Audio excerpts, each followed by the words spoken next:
So dear listeners, ये कहानी है लाइफ चेंज मॉरल स्टोरी जो कि बुद्धा पे आधारित है। हो सकता है ये आपके लाइफ में बहुत काम है।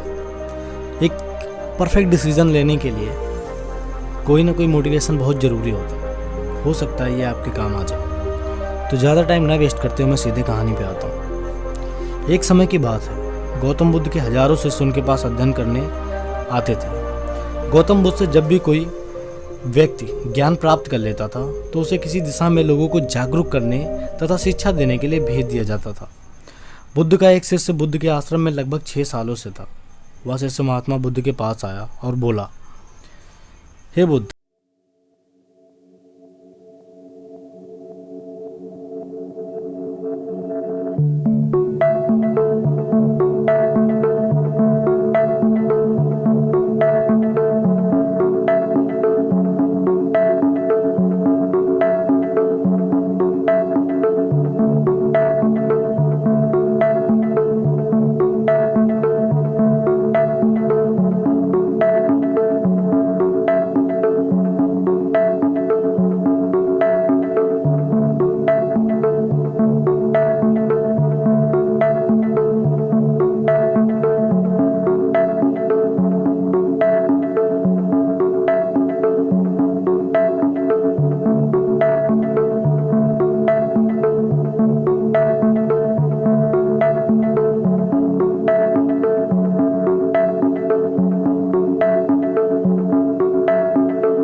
बुद्ध को प्रणाम करने गया। उन्हें प्रणाम करने के बाद वह पूर्व दिशा की ओर निकल गया।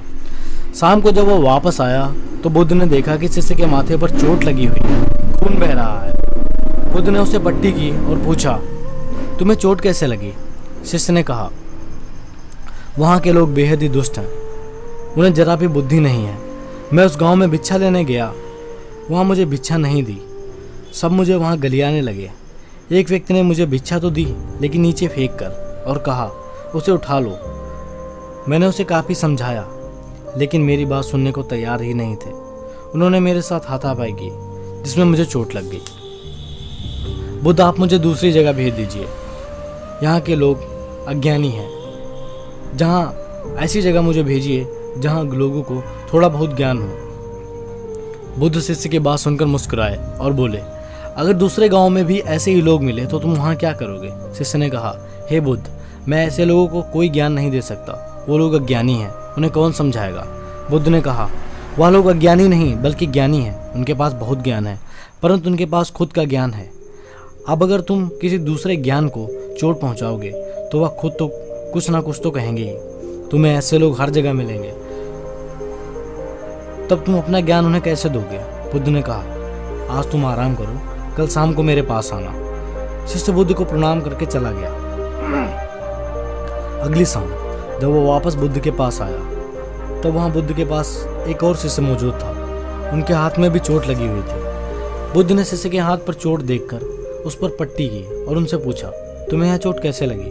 शिष्य ने कहा, आपने पूर्व की ओर एक गांव में मुझे जाने के लिए कहा था तो वहीं मुझे चोट लगी। बुद्ध ने कहा, वहाँ तुम्हारे साथ क्या हुआ? क्या तुम मुझे विस्तार में बता सकते हो? शिष्य ने कहा, हाँ, वहाँ पर मैंने सभी से भिक्षा मांगी लेकिन किसी ने भी मुझे भिक्षा नहीं दी। एक व्यक्ति ने मुझे भिक्षा दी तो मुझे वह जमीन पर फेंक कर दी और कहा, उसे उठा लो। तो मैंने उसे उठाकर अपने झोले में रख लिया और मैंने उसे सफल होने का आशीर्वाद दिया। तब उस व्यक्ति ने मुझसे कहा, आप बड़े अजीब लगते हो, मैंने आपका अपमान किया और आप मुझे आशीर्वाद दे रहे हो।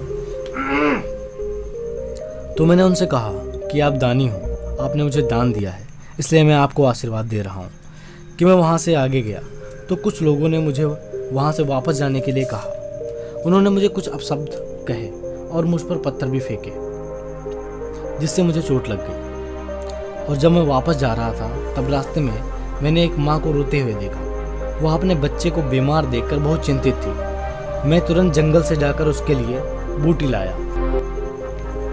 कुछ लोग जड़ी बूटी देने नहीं दे रहे थे। फिर मैंने उनसे विनती की वह मुझे उस बच्चे को इलाज करने दे। उसके बाद वह जैसा कहेंगे मैं ठीक वैसा ही करूँगा। फिर जिस व्यक्ति ने मुझे भिक्षा दी थी उसने गांव वालों को समझाया। तब उन्होंने मुझे उस बच्चे को जड़ी बूटी लगाने दी। उसके कुछ देर बाद बच्चा ठीक हो गया। फिर गांव वालों ने मुझसे अभद्र व्यवहार के लिए माफ़ी मांगी और मुझे धन्यवाद कहा। फिर मैं वहाँ से आगे आ गया। हे बुद्ध, मेरी आपसे एक विनती है। उस गांव के लोग बहुत भोले हैं। क्या मैं रोज़ उसी गांव में जाकर भिक्षा मांग सकता हूँ? यह सभी बातें पहला शिष्य खड़ा होकर बड़े ध्यान से सुन रहा था, जिसको बुद्ध ने पूरब दिशा में भेजा था। उसने यह सुनते ही बुद्ध के चरणों में गिरकर कहा, हे बुद्ध, मैं समझ गया हूँ कि अभी मैं उस लायक नहीं हुआ हूँ कि मैं दूसरों को ज्ञान दे सकूँ। बुद्ध ने कहा, हमें बाहर वैसे ही लोग दिखाई देते हैं जैसे हम अंदर से होते हैं। जब तक स्वयं को हम नहीं बदल सकते तब तक किसी को हम नहीं बदल सकते। खुद में बदलाव लाना ही जरूरी है। अपने आप में बदलाव लाकर ही इस दुनिया को आप जीत सकते हैं। तो दोस्तों, ये life change moral story Buddha पर आधारित थी, जो कि हमें बहुत कुछ सिखाती है, बहुत कुछ बताती है कि हम अपने आप को कैसे मेंटेन कर सकते हैं। आपको जीवन की एक अद्भुत अनमोल सीख है, इसलिए कहानी को आखिर तक सुनने के लिए आपका धन्यवाद। अगर आपको कहानी अच्छी लगी हो तो लाइक कर देना और दोस्तों में